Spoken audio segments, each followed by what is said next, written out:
So I think some states are reopening in some areas. And let's take Florida, for example. Governor DeSantis of Florida was here last week. He has 3 very hard-hit counties, as I understand.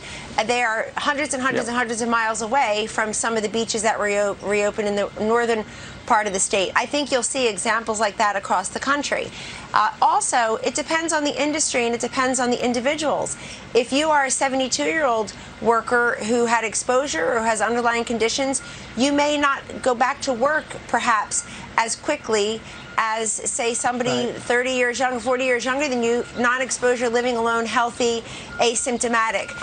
So that's one example. The other example is just to show that we as the federal government support what the states are deciding so long as they are comporting with that. Let me just make clear, too, some states flattened a long time ago. Some states, as Dr. Birx has told us, never really had, thank God, a big surge. So they've been flat all along. It would be hard for them to decrease their numbers when they've been pretty flat for a while. But if you don't see that surge, and then that's why our medical team also says the sentinel surveillance is so important, because we'll be able to tell people, hey, there was a big outbreak in your state a few hundred miles from you, but it was a wedding or it was a nursing home or it was a prison.